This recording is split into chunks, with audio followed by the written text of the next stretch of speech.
Bendiciones, mis amados. Bueno, deseoso de estar de nuevo con todos ustedes. Es maravilloso lo que nos está tocando vivir. Si en algún momento la iglesia tuvo no solamente el conocimiento, la interpretación del conocimiento y el momento de gloria, de señales, de prodigios, de palabras convertidas en espíritu, que son rema en la vida de las personas, haciendo en ellas transformación, es en este momento. Claro, tenemos nuestro gran enemigo, que somos nosotros mismos, pero lo que Dios está haciendo en este tiempo es tan poderoso que solo se necesita desear que Dios haga y buscar a ese Dios. Porque hemos pasado un gran tiempo en la iglesia, muchos años, donde la influencia y el acceso de las personas que son creyentes es tan mínimo en la sociedad que no se nota de que seamos cristianos o creyentes. Te decía en el capítulo anterior que qué pasaría si se diera la orden de arrestar o matar a los creyentes, a los seguidores de Cristo hoy. Si seríamos identificados fácilmente por nuestros vecinos o nuestros conocidos, por la manera diferente de hablar, de actuar, de hacer, de pensar, porque conocieran ellos en nosotros la unción de nuestro Dios, aquella autoridad delegada por Dios para poder hacer. Oh, qué maravilloso. Y qué maravilloso que no solamente la unción lo es todo.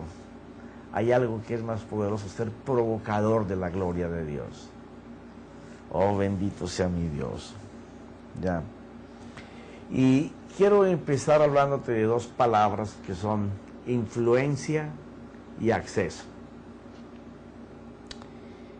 El poder de convencimiento es la influencia. Cuando tú miras al Señor Jesús hablando en Juan capítulo 16, versículo 8, explica toda la influencia que iba a tener el Espíritu Santo y las cosas que podría hacer si se lo permitíamos. Entonces quiero repetirte esto, a pesar de que creo que te lo he dicho en capítulos anteriores.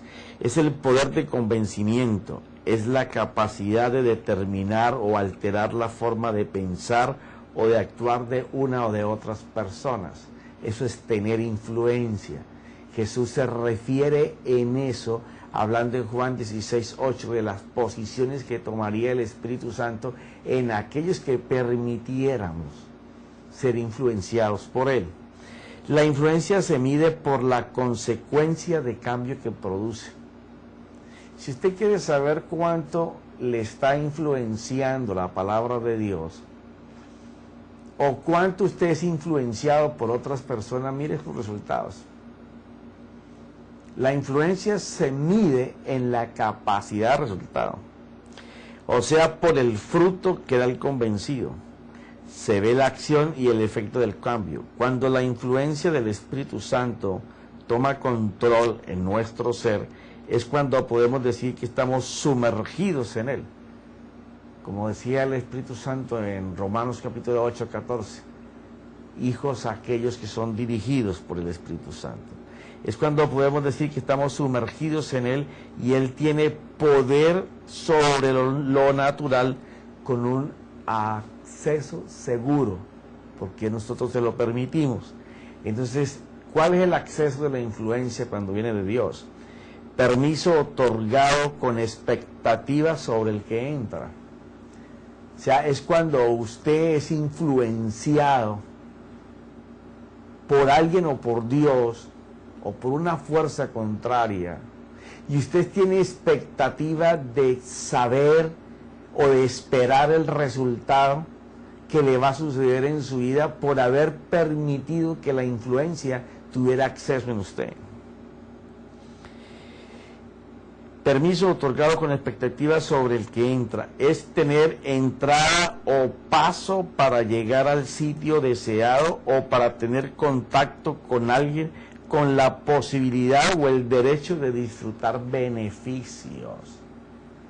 Sí, siempre que usted está siendo influenciado y usted da acceso, no solamente usted quiere ver el fruto, sino que quiere ver beneficios en su vida.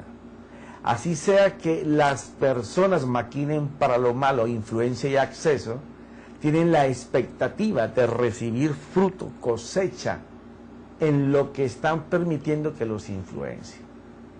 Entonces, estamos hablando de la semana pasada o semanas anteriores, sobre todo lo que corresponde a que nosotros podamos permitir esa influencia, darle permiso, que es el acceso para que entre. Y hemos estado hablando de los sentidos. Y hemos dicho que así como los sentidos fueron los causantes de que la divinidad del hombre se fuera de él y se creara ese abismo a causa del pecado, esa muerte espiritual, esa separación con Dios, ellos mismos van a ser recuperados para que la divinidad de Dios esté en nosotros. Ahora, tenemos un enemigo que somos nosotros mismos. Entonces, lo que estamos tratando de llevar en esta introducción a saber cómo movernos en el santuario de Dios, ya no es movernos como sumo sacerdote o sacerdote en el santuario de Moisés, en donde estaba el lugar santo y el santísimo. Eso ahora es una sola unidad y está en nosotros. Es que nosotros sepamos que esto no se trata de un evangelio diferente, un evangelio nuevo. No, se trata de estar inconforme con todos los años de ser creyente, de conocer que tenemos una cantidad de promesas y herencias, no solo para lo natural, porque el problema fue cuando el evangelio se enfocó solamente, como te lo he dicho tantas veces, convirtió el evangelio como en el sueño americano: casa, beca y carro, y tener ceros en el banco. A eso se le llama un bendecido y protegido por Dios. Entonces se redujo el evangelio a algo muy pequeño. Y yo estoy consciente de que el Señor es el que nos da el poder para poder hacer riquezas. Pero no es ese el enfoque, porque las enseñanzas que han llevado a la iglesia en los últimos años es a enfocarla en que saber que la mano de Dios está sobre uno, su poder y su gloria, estaba representado solamente por bienes materiales. Entonces la iglesia se desenfocó de la verdadera influencia que tiene el Espíritu Santo para llevarnos a un propósito divino marcado por Dios, para que Él comparta de un pedazo de su gloria, por decirte algo, en la vida de nosotros, y que se enseñe. Entonces de eso es que estamos hablando en estos términos. Entonces es no un evangelio nuevo, sino cansado de la mediocridad cristiana, de estar calentando silla durante varios días en la semana y no poder ver la manifestación de la gloria de Dios en la vida de uno, o como mínimo ver la manifestación de la unción, el poder, la autoridad delegada por la complacencia de Dios en nosotros. Porque ya hemos estado viendo por la Escritura, no creas que la unción y la gloria van a estar en alguien que está balanceado entre los deseos naturales de la carne y los deseos de Dios. Imposible. Entonces, quiero que tomemos la Escritura. Romanos, ya te he dicho que es una carta espectacular. Sí, y te lo he dicho, que si queremos caminar para unción y gloria, tenemos que coger a Romanos, que todo el mundo se va a Efesios y Colosenses, ¿cierto? Pero allá se narra la gloria. En Romanos tú aprendes cómo llegar allá. Y entonces los primeros 12 capítulos de Romanos son fundamentales para que nuestros miembros vuelvan a estar enfocados, permitiendo la influencia y el acceso a nuestra vida espiritual del Espíritu Santo y Cristo. Entonces, en muchos capítulos antes de la serie, no me acuerdo en cuáles ahora, hemos estado hablando de Romanos 8 hasta el versículo número 9 o 10, y le hemos pasado por encimita al resto hasta el 14. Pero ahora, para entrar al santuario, a ese santuario de Dios en nosotros, tenemos que saber que tenemos que despojarnos.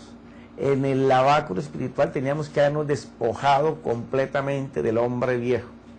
Y el espíritu de pensar debería de ser para las cosas de Dios, no para las cosas del hombre natural. Entonces, cuando hablamos de despojarnos del hombre viejo, no es solamente dejar de hacer las cosas que siempre hacíamos hasta antes de entregarle nuestra vida al Señor. No, ahora se trata de todo vestigio de deseo del hombre que ocupe espacio para la divinidad, hay que sacarlo. Y entonces, de aquí en adelante, hasta que lleguemos a el candelero de oro, vamos a tener 1 o 2 capítulos más enfocados en cómo hacer esto. Porque lo que me encanta de la palabra es que no solamente son logos que forman leyes,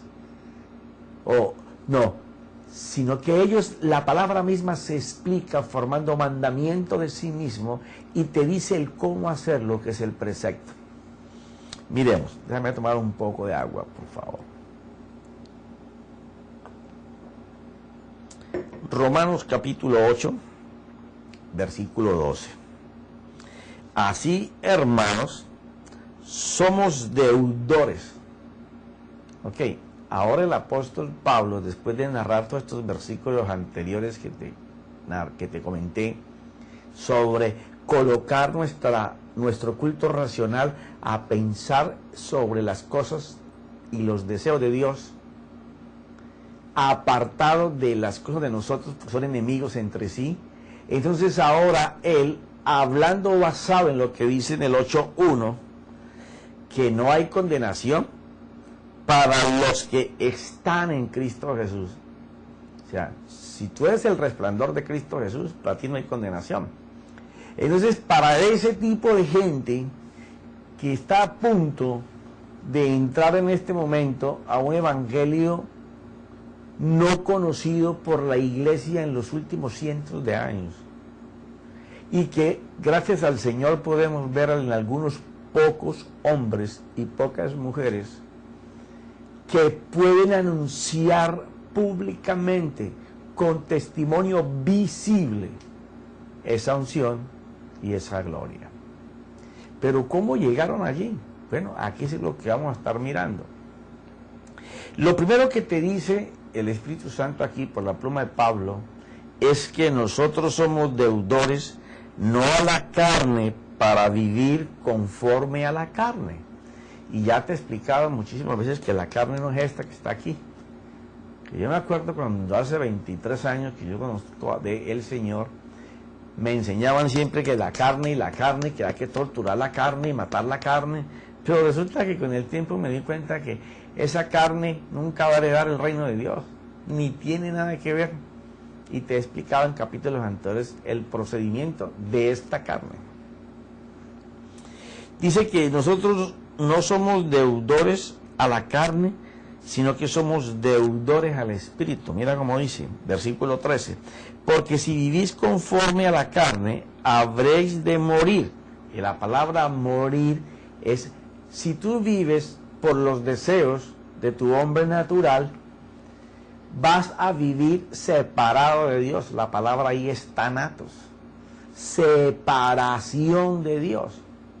Entonces, en eso está la iglesia por muchísimos siglos. Millones de hermanos que solamente ganaron la vida eterna pero jamás pudieron exponer la unción y la gloria de Dios sobre la tierra, que es lo que el mundo está deseando ver, la manifestación gloriosa de los hijos de Dios. Y dice esto: pero si por el Espíritu hacer morir las obras de la carne, viviréis. Ese viviréis es en esa presencia y en esa gloria. Ahora fíjate esto: no somos deudores a aquellos que permanecemos en Cristo Jesús a los deseos del hombre natural. Somos deudores a la vida del Espíritu y a los deseos de Dios. Y si nosotros estamos buscando eso, el tratar de buscarlos y ir tras ellos, ellos harán morir los deseos del hombre natural. O sea que somos deudores a los deseos y a las intenciones que el Señor tiene en aquello que ha preparado para nosotros. Mira esto. Quiero leerte aquí en uno de mis apuntes. Mira. Los deseos de los cuales está hablando el apóstol, que no somos deudores a ellos, son los deseos que nos engañan. Porque cuando adulterabas, fornicabas, te drogabas, estabas en borracheras, golpeabas a tu esposa, eras violento, esas cosas que llevamos cuando conocimos del Señor, esas cosas a lo mejor ya no las practiquemos. Pero tenemos otras cosas que nos siguen engañando y que se quedaron en nuestro estilo de vida, que son las que no permiten que la presencia de Dios descienda sobre nuestra vida y que nosotros le demos acceso para poder llegar a movernos en gloria. Entonces dice esto, dice que los deseos que nos engañan, a cuando entendemos que no somos deudores a ellos, sino a el Espíritu Santo, es que no nos sometamos a ellos, porque ellos nos separarán de esa vida de unción y gloria, pero que al meternos en ellos, en los deseos y las intenciones de Dios, estos arrojarán fuera del dominio en nuestro ser interior a los deseos engañosos. Ahora mira esto. Por tanto, el sentido de deudores al Espíritu implica vivir en conformidad con el Espíritu, en sometimiento a Él, solo deseando conocer sus deseos en todos los tiempos. Ahora, ¿de qué deseos naturales estaremos hablando aquí? Bueno, hay cosas que uno como creyente tiene que saber que se han levantado como enemistad contra Dios. Y te quiero leer. Los deseos de poder y sus placeres. Porque nos enfocamos tanto en ese evangelio de prosperidad y abundancia, y recuerda que te hago énfasis que yo no dudo de que el Señor nos ha traído para una prosperidad total. Y no hablando de prosperidad solo dinero. En capítulos anteriores de esta serie, no sé dónde, te he compartido lo que es la palabra prosperidad en la Biblia, que es una cosa muy completa. Habla de la casa de uno mismo, de la paz del interior, de las conexiones con las personas, muchas cosas. Ok. Ahora, deseos que nos siguen engañando en nuestro comportamiento y que impiden que nosotros lleguemos a esa vida de presencia.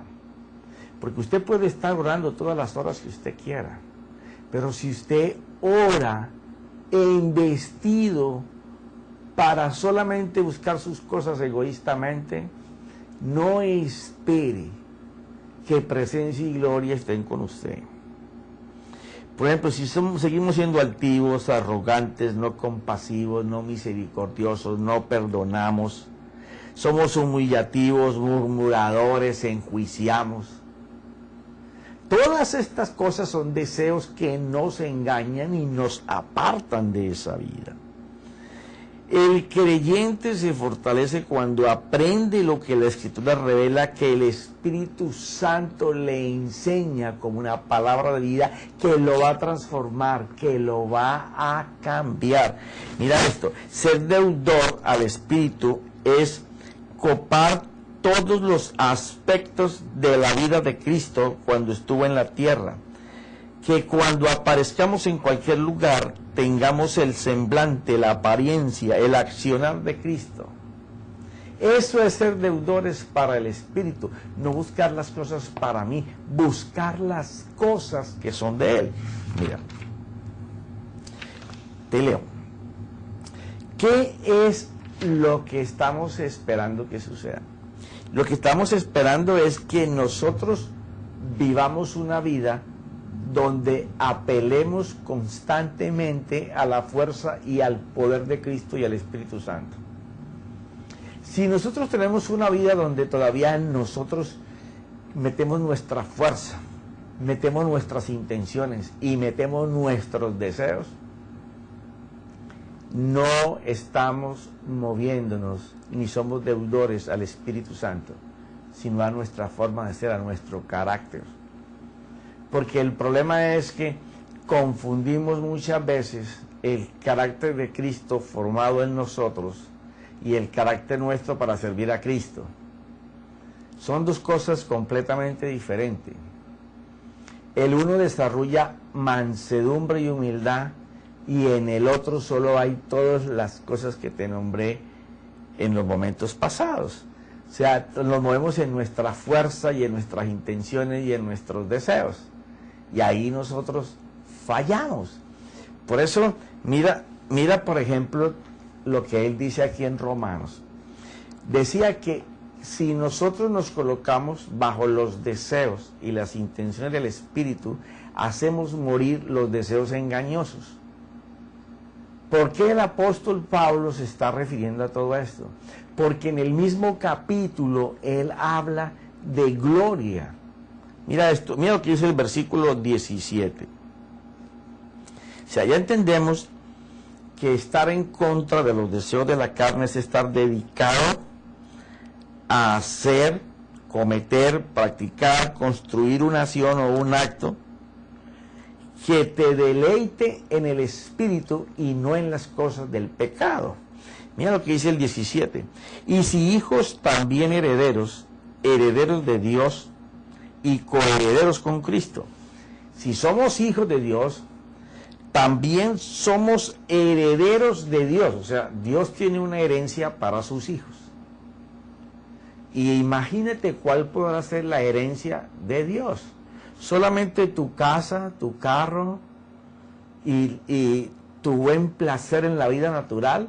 No, si eso dice él que nos lo da bajo el poder de poder hacer riquezas. ¿A quiénes? A aquellos que aman a Dios y no están pendientes de ellas, sino que ellas son el resultado de amar a Dios. Mira esto, porque después en este mismo capítulo él comienza a hablarlo. Dice esto. Y también herederos de Dios y coherederos con Cristo. Quiere decir que yo voy a tener acceso a las cosas por lo cual tantas veces oro y pido y gimo, con solo estar con Cristo, porque Él es el que tiene la totalidad de la herencia y por ser hijo de Dios tengo parte con ella, pero tengo que coheredar con Él, o sea, en el sentido de que Él, tengo que tenerlo a Él primero para poder tener las demás cosas. Mira esto. Si en verdad padecemos con Él, a fin de que también seamos glorificados con Él. Esta palabra, a lo mejor la han leído muchas veces y le pasa muy por encima. Pero lo que está diciendo es, si sufrimos verdaderamente con Él. ¿Cómo así? Profeta, usted me va a hablar otra vez de cruz y clavos y llagas y... No, espérate. Cristo en Jesús fue a la cruz. Al que le hicieron todo eso fue al cuerpo de Cristo llamado Jesús. Aquí me está hablando de sacrificios en Cristo. Ahora, Cristo viviendo en Jesús tenía que soportar la embestida de los deseos de la carne, porque dice que Él fue probado en todo, tentado en todo. O sea, cuando está hablando de si en verdad padecemos con Él, es si en verdad sufrimos con Él. ¿Y por qué habla de sufrimiento? Porque es un estilo de vida en donde al principio, a Cristo no le tocó, porque desde el principio Él fue perfecto, pero en el desarrollo de su vida tuvo que enfrentarse a la tentación. Y si la Biblia me habla de que sufrir conjuntamente con Cristo, estoy hablando de los padecimientos de Él en toda su estancia de vida, bien sea por el enfoque directo del tentador o por las personas que lo querían tentar. Cómo retenerse, cómo autodisciplinarse, autoobedecer lo que el Padre decía al principio de Dios. Entonces, cuando nosotros hacemos ese sufrimiento, ¿por qué? Porque si tú no estás enseñado a hacer algo que Dios te pide, que no lo hagas más, vas a tener que pagar el precio de autodisciplinarte para no hacerlo. A ese es el sufrimiento que se está refiriendo el apóstol. Y entonces dice, a fin de que también seamos glorificados con Él. Si nos retenemos para que los deseos engañosos no nos cubran, sino que los deseos de Dios y las intenciones de Dios son las cosas en las que nos enfoquemos y mantengamos completamente deleitándonos, observándolo, oyéndolo, mirándolo, saboreándonos de esto, entonces la gloria va a venir. Ahora te pregunto, ¿tenemos la certeza de que la gloria existe? Porque aquí nos están ofreciendo gloria. ¿Tenemos esa certeza? Ahora, cuando nosotros leemos el versículo 27, dice, por ejemplo, y aquel que escudriña los corazones sabe cuál es el sentir del Espíritu, lo que el Espíritu desea, lo que el Espíritu siente, porque Él intercede por los santos conforme a la voluntad de Dios. O sea, esto muchas veces lo hemos dado en la multiforma de la sabiduría de Dios, hablando para el hombre. Pero aquí se está refiriendo a que el Espíritu Santo pide por nosotros, por las intenciones y los deseos de Dios en nuestras vidas. Cuando eso está sucediendo, te pregunto, ¿esperamos contemplar la gloria de Dios? El primero es, ¿sabremos que la gloria existe? ¿La podremos considerar? Y aquí en Romanos 8:27, ¿sabremos esperar una gloria que existe? ¿Deseamos estar en esa gloria? Ahora mira, el capítulo número 30 es vital, el versículo número 30, porque dice, y a los que predestinó, a estos también llamó, y a los que llamó, a estos también justificó, y a los que justificó, a estos también glorificó. ¿Caminamos nosotros para ir hacia esa gloria? O sea, no es solamente tener la certeza de que existe.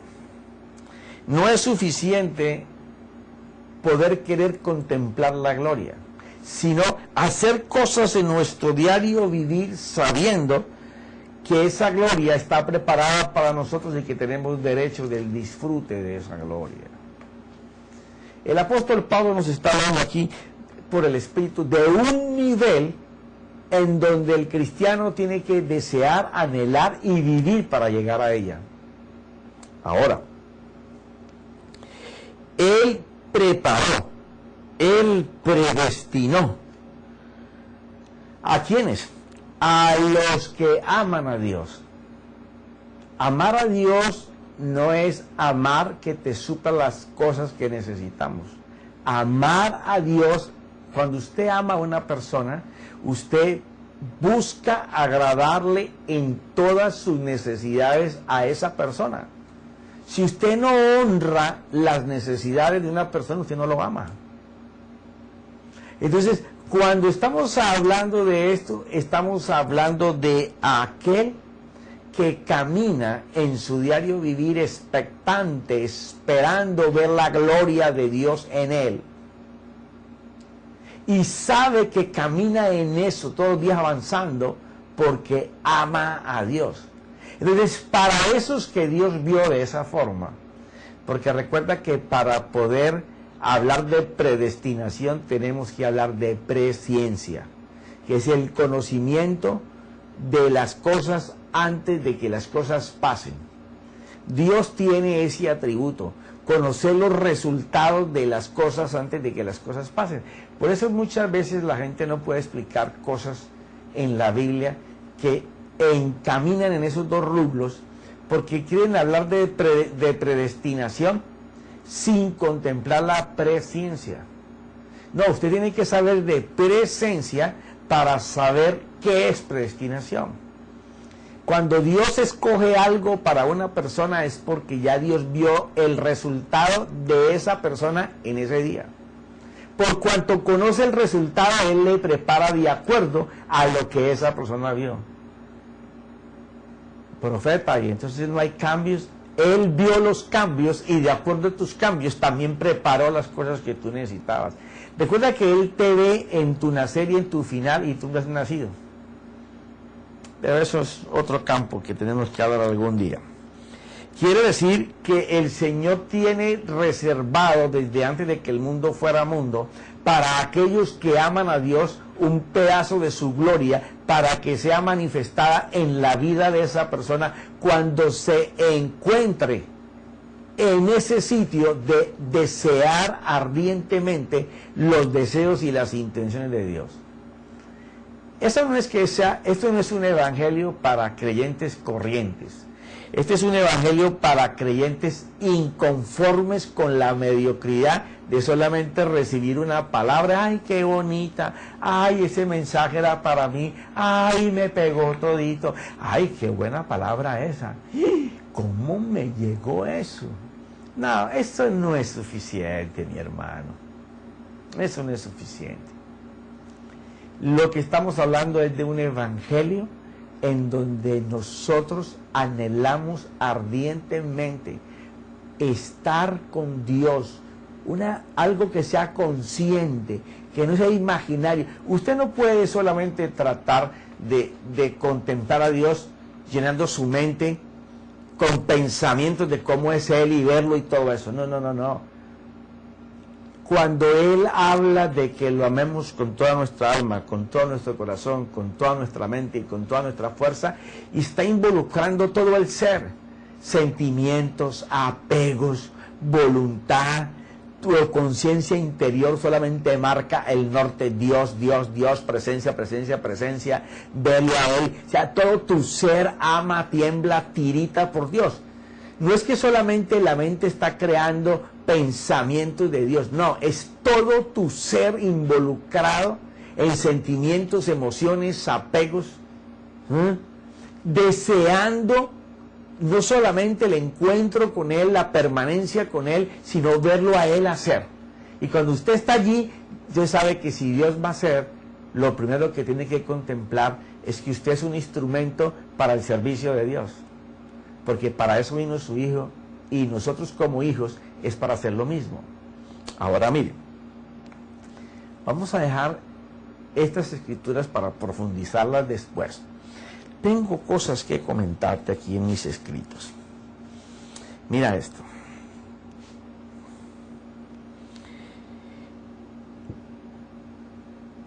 El creyente debe de saber que el hombre viejo es crucificado, y ya te lo he dicho, que ese no se convierte jamás ni se vuelve espiritual. Ese solamente conoce cruz y clavos. Si tú quieres vivir una vida del espíritu, tienes que saber eso muy claro. y saber que lo que tú deseas es vivir en el resucitado que fue Cristo. Ahora, el Espíritu Santo quiere enriquecernos con la presencia, con la gloria, con la señal, con el milagro, con esa palabra que produce cambio. Pero tiene un antagonista que somos nosotros mismos, nuestro yo. O sea, el opositor, el enemigo, el adversario, somos nosotros mismos. ¿Por qué? Porque nuestro yo va a tratar de usar los deseos de nuestra carne, que quisiera cambiar todo el significado carne, pero como lo que entendemos es esa palabra carne, o sea, los deseos de los placeres del sistema del mundo, porque el problema es querer ver lo divino, pero estar navegando en lo divino deseando los placeres del sistema del mundo. Mira, Dios te puede dar el disfrute, el placer de la vida sin que tú los estés buscando. Solamente buscándolo a Él, el reino de Dios y su justicia, Él te va a hacer vivir bien. Porque es necesario que se vea no solamente que caminamos en milagros y en señales, sino que la mano de Dios está sobre todo lo que hacemos. Que donde ponemos la mano Dios la coloca, que donde pisamos Dios pisa. Pero mira esto, cuando nosotros ocupamos nuestros pensamientos con los deseos de esos placeres, entonces no tenemos espacio en nuestro culto racional para que Dios pueda en nosotros influenciarnos para accesar ese poder y esa gloria. Ahora quiero que entremos en lo siguiente. Vamos a hablar un poco más detallado de ese tipo de placeres que como creyentes vivimos y desarrollamos, contemplando de que yo ya no bebo, yo no hago droga, yo ya no adultero, ya no digo ni siquiera malas palabras. Pero hay una cantidad de cosas que estamos haciendo que solamente tienen encuadre con los placeres de la vida. Porque esto no es para toda la iglesia mediocre, y perdóname que te lo diga, que se conforma con el evangelio que solamente le da fuerza para salir de la necesidad en que está. Usted puede vivir por la misericordia de Dios o puede ir por la gracia. Por la misericordia de Dios es que usted va a estar viviendo cada vez pidiéndole a Dios por un hueco que usted tiene, una necesidad que usted tiene. Pero vivir por la gracia es que yo amo tanto a Dios y complazco tanto el corazón de Dios moviéndome siempre en el norte de sus intereses y sus deseos, que Dios me provee bendición, favor, antes de que los problemas me lleguen. Y ya te lo he dicho antes, no indica eso que no tengamos problemas. Aún cuando los tengamos, Él va a enseñar el favor. Entonces lo que tratamos es salir de una mediocridad en el creer ser hijos a vivir como hijos. Ahora mira, quiero que leas qué es lo que caracteriza al mundo cuando estamos hablando que está casado con los placeres de la vida. O sea, el creyente colocado buscando los deseos que ofrece el sistema del mundo, en vez de estar buscando los deseos y las intenciones de Dios. Mira esto. Primera de Juan 2:16. Todo lo que hay en el mundo, los deseos de la carne, los deseos de los ojos y la vanagloria de la vida no provienen del Padre, sino del mundo. ¿Y tú sabes quién es el rey, el gobernador del sistema del mundo? El diablo. O sea, cuando él está hablando de que todo lo que hay en el mundo, frente a los placeres del sistema del mundo, los deseos de la carne, habla de unos, los deseos de los ojos y la vanagloria de la vida, eso impide que un creyente esté casado con el deseo y las intenciones del Padre, y en cambio sí está unido con el sistema del mundo. Por eso es que el apóstol Pablo, cuando hablaba aquí en Romanos, él dice muy claro: porque los que viven conforme a la carne ponen la mente en las cosas de la carne, pero los que viven conforme al Espíritu en las cosas del Espíritu. Porque la mente puesta en la carne es muerte, pero la mente puesta en el Espíritu es vida y paz. Ya que la mente puesta en la carne es enemiga de Dios, porque no se sujeta a la ley de Dios, pues ni siquiera puede hacerlo. Y a los que están en la carne no pueden agradar a Dios.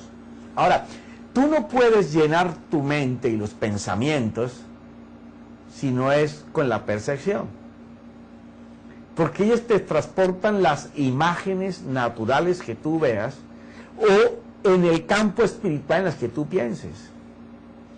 De lo que llenamos nuestro culto racional es lo que se va a convertir en los deseos de la carne, los deseos de los ojos y la vanagloria de la vida.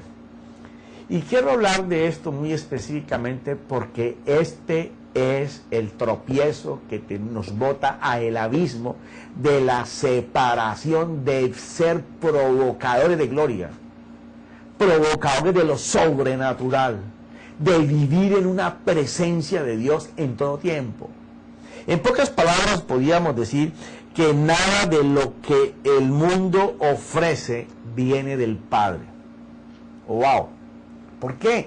Porque muchas veces, por estar recibiendo ese evangelio motivacional, solamente estamos interesados en los placeres que nos ofrece el mundo. Y mientras nosotros estemos enfocados solamente en lograr los placeres que ofrece el mundo, siempre estaremos lejos de los deseos y los placeres de Dios. Porque nuestra maquinaria y culto racional están solamente enfocados en alcanzar los placeres que el sistema del mundo ofrece, tratando de enseñar que el alcanzarlos es de la mano de Dios. Y resulta que ellos vienen por la calificación contraria a lo que estamos buscando. Nos gastamos buscando los placeres de la vida, siendo creyentes y colocando la fe para lograrlos, cuando resulta que deben de ser el resultado de movernos en fe para buscarlo a Él.